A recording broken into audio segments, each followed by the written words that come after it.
सूरजपुर नाम का। वहाँ एक शिकारी रहता था। वह पक्षियों को पकड़ पकड़ कर बेचा करता था। एक वन था और वन में एक तालाब था, जंगलों से घिरा हुआ तालाब। उस तालाब का नाम माधवन था। उस चिड़ीमार का नाम कालू था। वह रोज जंगल में जाता और चिड़िया पकड़ कर लाता। एक दिन कालू जंगल में गया, पिंजड़ा को चिड़िया पकड़ने के लिए लगाया। फिर चिड़िया जो फंस जाती है और वह चिड़ीमार उसे पकड़ लेता है और माधव वन के बीच में जो तालाब था वहाँ जाता है। वहाँ कुछ बतख अपने बच्चों के साथ तैर रही थी। वह वहाँ पहुँचकर उन्हें परेशान करने लगता है। बतख के बच्चे उसे किनारे से दूसरे किनारे पर आ जाते हैं और जो बड़ी बतख थी वह बूढ़ी हो गई थी। वह ज़्यादा जल्दी तैर नहीं सकती थी। रुनझुन थोड़ी ज़्यादा बूढ़ी हो गई थी। तब कालू कहता है, अच्छा तूने सब बतख को भगा दिया। मैं तो तुझे परेशान करने आता हूँ बदकी। तुझे परेशान करके मुझे बहुत मज़ा आता है। हाँ, अगर बदकी तू स्त्री होती तो मैं तुझसे ही विवाह करता, तुझे बहुत परेशान करता और रुनझुन को छोटे छोटे पत्थर मारता। तो रुनझुन इधर उधर पत्थरों से बचने के लिए तैरती रहती। कई बार पत्थर उसे लग भी जाते थे और उसे चोट लग जाती थी और उसके शरीर से खून भी निकल पड़ता था। उसे दर्द से कहराते हुए देखकर कालू खुश होता था।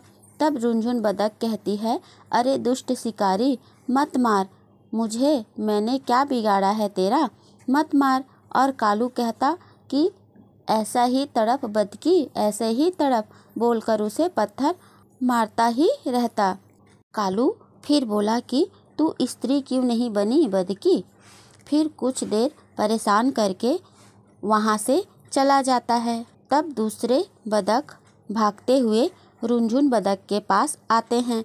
बच्चे उसे पूछते हैं, आप ठीक हो ना माँ, माँ आप ठीक तो हो ना। तब रुनझुन बतख कहती है, उस दुष्ट को क्या कहूँ मैं, वो जब भी यहाँ आता है मेरे साथ ऐसा ही करता है। मैं क्या करूँ पुत्र, इन चोटों का दर्द मुझसे सहा नहीं जा रहा है, लगता है मैं मर जाऊंगी।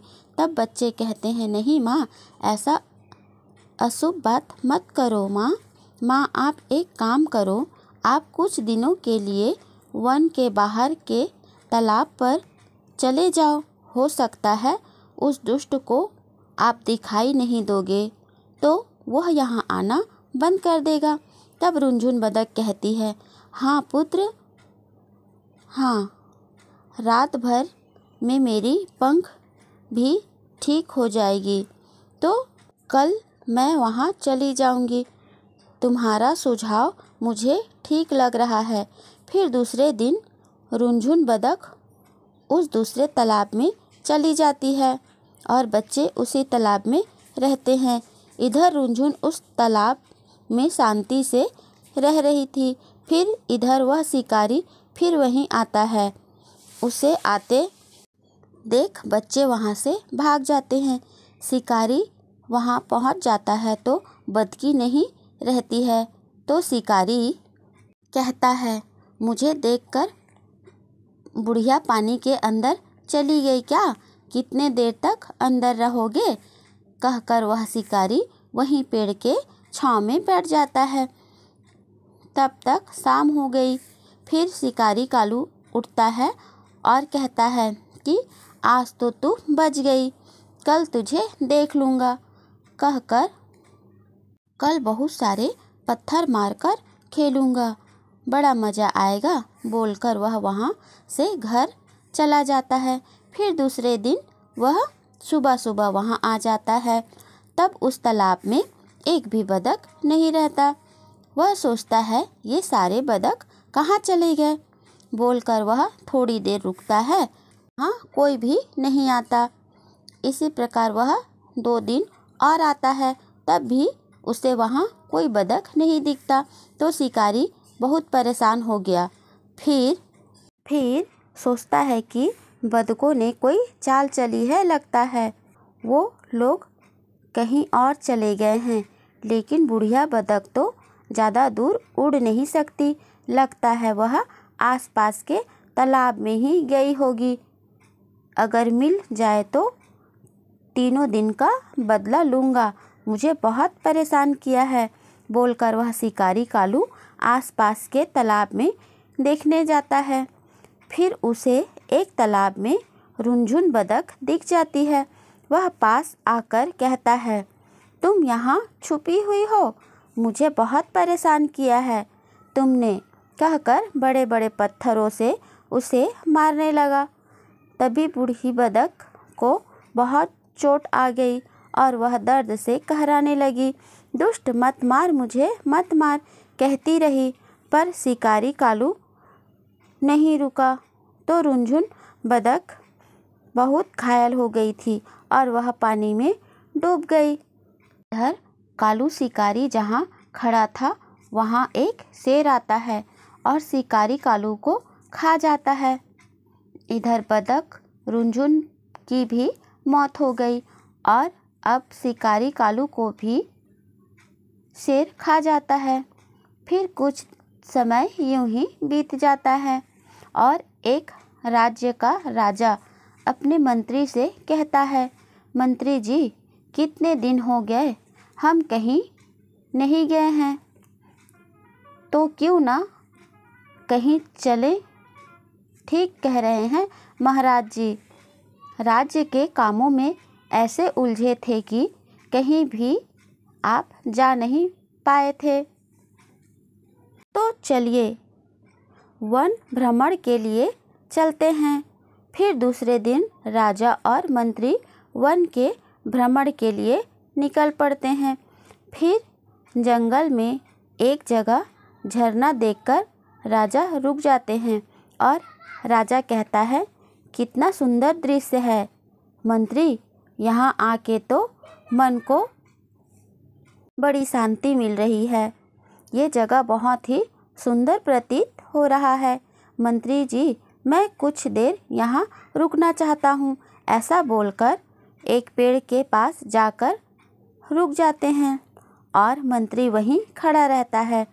तभी एक लड़की वहाँ राजा को देख लेती है और मन ही मन राजा को अपना जीवन साथी बनाने की बात सोच लेती है। और फिर वह लड़की एक राजकुमारी थी जिसका नाम लीलावती था। वह राजा के पास जाकर कहती है, प्रणाम राजा जी। तब राजा कहता है, खुश रहो पुत्री। तुम कौन हो पुत्री, और इस जंगल में अकेली क्या कर रही हो। तब राजकुमारी कहती है, मैं अपने सखियों के और सिपाहियों के साथ आई हूँ राजा जी, वे लोग थोड़े दूर में हैं। यहाँ का दृश्य मुझे बहुत ही पसंद आया, मन मोह लेने वाला लगा, तो मैं यहाँ रुक गई और फिर मेरी नज़र आप लोगों पर पड़ी तो मैं आपके पास आ गई। राजकुमारी कहती है, मैं राजा मोहक की पुत्री हूँ। तब राजा कहता है, अच्छा, शक्तिनगर के राजा, वो तो हमारे परम मित्र हैं। मैं रोहतक का राजा शिव हूँ। हाँ, मैंने पिताजी से आपके बारे में सुन रखा है। आप तो बहुत ज्ञानी और बलशाली राजा हैं, इसीलिए मैं आपको देखते ही आपके तरफ मोहित हो गई। महाराज, कृपया कर मुझे पुत्री ना कहिए, मुझे पत्नी बना लीजिए। अब महाराज कहते हैं, ये कैसे बातें कर रही हो पुत्री, मैं तुम्हारे पिता के उम्र का हूँ और मैं पहले से ही शादीशुदा हूँ। मेरी पत्नी है और मैंने मेरे महारानी को वचन दिया है कि कुछ भी हो जाए मैं कभी दूसरा विवाह कभी नहीं करूँगा। और तुम्हें तो मेरे बारे में अपने पिताजी से सुना ही होगा कि मैं एक वचनी राजा हूँ, अपने वचन का पक्का राजा। पुत्री, तुम कोई दूसरे राजकुमार से विवाह कर लो। नहीं महाराज, आपको मेरे साथ विवाह करना ही पड़ेगा। तब राजा शिव कहते हैं, नहीं नहीं पुत्री, ये संभव नहीं है। तब राजकुमारी लीला क्रोधित हो जाती है और राजा से कहती है, नहीं विवाह करोगे तो मैं तुम्हें फंसा दूंगी, और अपने आप को नोचने लगी और अपना कपड़ा भी फाड़ने लगी। मैं ये कहूँगी कि आपने इस एकांत जगह में मेरे साथ दुष्व्यवहार किया है। तब मंत्री कहता है, अरे बच्चलन लड़की, मैं महाराज के साथ हूँ तो कैसे ऐसे गलत काम राजा जी को फंसाओगे? तुम्हें लज्जा नहीं आती? तुम क्या कर रही हो? मेरे इतने महान राजा को फंसाऊंगी कहती हो? तब राजकुमारी मंत्री से कहती है, अरे मंत्री, ये हम दोनों का बीच का मामला है, तुम बीच में क्यों बोल रहे हो? तभी लीला ने महाराज का तलवार लेकर मंत्री की गर्दन उड़ा दी। मंत्री वहीं ढेर हो गया। इधर महाराज बहुत डर गए। फिर लीला ने सखियां और सिपाहियों को आवाज़ दी। वह वहां पहुंच गए। राजा को बंदी बना लीजिए, और राजा को खरी खोटी सुनाने लगे। दुष्ट राजा, तुमने हमारी रानी को घात पहुंचाया है, हम तुम्हें छोड़ेंगे नहीं, कहकर उसे पकड़ लेते हैं और कहते हैं, चल तू हमारे राज्य राजा मोहक के पास, और उसे लेकर आते हैं। और राजमहल में राजा मोहक ने अपनी पुत्री की ये दशा देखी तो वे दंग रह गए। और पुत्री लीला, तुम्हें क्या हो गया?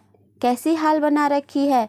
लीला पुत्री, तुमने किसने ऐसा किया? पुत्री बताओ, जल्द ही बताओ। पुत्री लीला, तब लीला कहती है कि पिताजी, एक व्यक्ति ने मेरे साथ दुष्व्यवहार किया है। तब राजा मोहक कहते हैं, कौन है वह व्यक्ति? उस दुष्ट को मेरे सामने लाया जाए। कौन है जिसकी मौत आई है? अभी इसी वक्त उसे मेरे सामने लाओ सिपाहियों। तब सैनिक राजा शिव को राजा मोहक के सामने लाते हैं।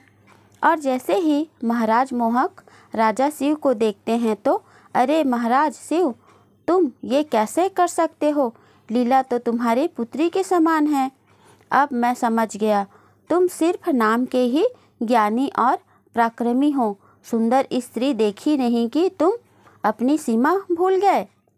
और फिर सैनिक से आदेश देते हैं कि राजा शिव के दोनों हाथ काट दिए जाए। जिस हाथों से राजा ने मेरी पुत्री को छुआ है। फिर सिपाही राजा शिव के दोनों हाथ काट देते हैं। राजा शिव को अपनी सफाई में कुछ कहने नहीं दिया जाता और उसे छोड़ देते हैं। अब महाराज शिव सोचते हैं कि अब मैं क्या करूं? सबने मुझे पापी समझ लिया, किसी ने मुझे बोलने का मौका ही नहीं दिया।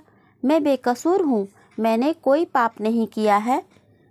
शायद मुझे लगता है कि ये मेरे कर्मों का ही फल लिखा जोखा है। किसी विद्वान के पास जाकर इसके बारे में पूछता हूँ, और वह महाराज शिव किसी विद्वान के तलाश में निकल जाते हैं और एक ज्ञानी के घर पहुँचते हैं। जहाँ पहुँचकर राजा ने देखा कि वहाँ बाबा नहीं है, मगर उसकी पत्नी वहाँ बैठी है। फिर महाराज शिव कहते हैं, ओह माते, बाबा कहाँ गए? तब बाबा की पत्नी बाबा के बैठने के स्थान पर पत्थर फेंकते हुए कुछ खरी खोटी सुनाने लगी। यह सब देखकर राजा शिव दंग हो गए और बोला, मैं तो अपना समस्या लेकर आया था, यहाँ तो और ही कुछ चल रहा है। और अब मैं क्या करूं? मैं सबसे पहले बाबा को इस माता के बारे में पूछूंगा कि ये ऐसा क्यों कर रही है। तभी बाबा के बैठने के जगह पर पत्थर क्यों मार रही है। जैसे ही बाबा आते हैं और अपने आसन पर बैठते हैं तो वो उसकी पत्नी और पत्थर मारने लग जाती है और कुछ कुछ बोलने लगती है। अब शब्द राजा शिव सब देख रहा था। तभी बाबा कहते हैं, क्या बात है बेटा, तुम्हें क्या समस्या है। तभी राजा शिव कहते हैं, बाबा प्रणाम, मेरे समस्या तो मैं बाद में पूछूंगा, पहले आप मुझे बताइए कि ये माता आपके साथ ऐसा बर्ताव क्यों कर रही है। आपको पत्थरों से क्यों मार रही है, यह कृपा करके मुझे बताइए। तब बाबा कहते हैं, बेटा ये तो मेरे पिछले जन्म का फल है जो मैं इस जन्म में भुगत रहा हूँ। पिछले जन्म में मैं चिड़ी मार था और एक बतख को रोज पत्थर मारा करता और परेशान करता था। मेरी पत्नी पिछले जन्म में बतख थी जिसे मैं रोज पत्थर मारा करता था। एक दिन मैं चिड़िया पकड़कर उसे फिर परेशान करने आया तो वह उस तालाब में नहीं थी। फिर मैंने उसे दूसरे तालाब में जाकर ढूंढा और जब मिल गई तो फिर से उसे बड़े बड़े पत्थरों से मारने लगा। क्योंकि मैं उसे पत्थर मारता तो मेरे मन को बहुत शांति मिलती थी और मेरे मारने के कारण उसकी मृत्यु हो गई। और फिर मुझे भी एक शेर ने खा लिया और मेरी भी मृत्यु हो गई। और इस जन्म में एक साधु बना और यह मेरी पत्नी बन गई जो कि एक बतख थी। जब से हमारी शादी हुई है तब से ये मुझे अपशब्द बोलती रहती है और पत्थर से मुझे मारती रहती है। मगर मैं इस जन्म में ज्ञानी बन गया हूँ तो मैं सब जानता हूँ, इसीलिए पिछले जन्म के कर्मों का फल भुगत रहा हूँ और मैं इसे कुछ नहीं कहता हूँ। सबको अपने कर्मों का फल भुगतना ही पड़ता है। किसी न किसी जन्म में अपने कर्मों का फल मिलता ही है। अच्छा, मैं समझ गया बाबा, पर मुझे जितना याद है मैंने तो इस जन्म में कोई पाप नहीं किया है और किसी के साथ छल भी नहीं किया है, तो बिना वजह मेरे हाथ क्यों काटे गए। तब बाबा कहते हैं, यह भी तुम्हारे कर्मों का फल है पुत्र। पिछले जन्म में तुम भी एक ब्राह्मण थे और तुम्हारा मंत्री एक कसाई था और वह राजकुमारी एक गाय थी। एक दिन तुम्हारा मंत्री उस गाय को मार कर बेचना चाहता था। एक दिन मंत्री कसाई कहता है, आज तो मैं इस गाय का कड़क कड़क मांस बेचकर ही रहूँगा। और गाय को पकड़ने के लिए कसाई उसके पीछे भागा। तब गाय एक कुआं के पास से गुजरी जहाँ तुम पानी भर रहे थे। गाय के पीछे से कसाई दौड़ते हुए आया। तब उस कसाई ने पूछा, हे ब्राह्मण देवता, तुमने किसी गाय को देखा है और तुम जानते थे कि वह कसाई उसे मार देगा, फिर भी और तुम एक ब्राह्मण थे, तुम झूठ नहीं बोल सकते थे, इसलिए तुमने जिस दिशा में गाय गई थी उस दिशा में अपना हाथ दिखा दिया, जिससे वह कसाई उस गाय को पकड़ लिया और उसे गाय को मार दिया। इसलिए इस जन्म में वह गाय राजकुमारी बनकर तुम्हारा हाथ कटवा दिया और उस गाय को कसाई ने मारा था, इसलिए तुम्हारे मंत्री को राजकुमारी ने मार दिया। कसाई ने गाय को मारा था। अच्छा, मैं समझ गया बाबा, मैं एक ब्राह्मण था, कसाई मंत्री था और वह गाय राजकुमारी है। हमें हमारे कर्मों का फल ही मिल रहा है। हम अच्छे कर्म करेंगे तो अच्छा फल मिलेगा और यदि हम बुरे कर्म करेंगे तो हमें बुरा फल मिलेगा। इसीलिए सदा ही हमें अच्छे कर्म करना चाहिए और यदि हमें कोई बुरा फल मिला है तो समझिए कि हमें पिछले जन्म के फल मिले हैं और उसे भूल जाना चाहिए और हमेशा अच्छे कर्म करना चाहिए, इसीलिए कहा गया है जैसी करनी वैसी भरनी। इसी तरह की रोचक और रहस्यमय कहानियों के लिए आप हमारे चैनल को सब्सक्राइब और लाइक ज़रूर करिए। आपका एक लाइक मुझे बहुत मोटिवेट करता है कि मैं आप लोगों के लिए ऐसी और कहानियाँ लेकर आऊँ। धन्यवाद।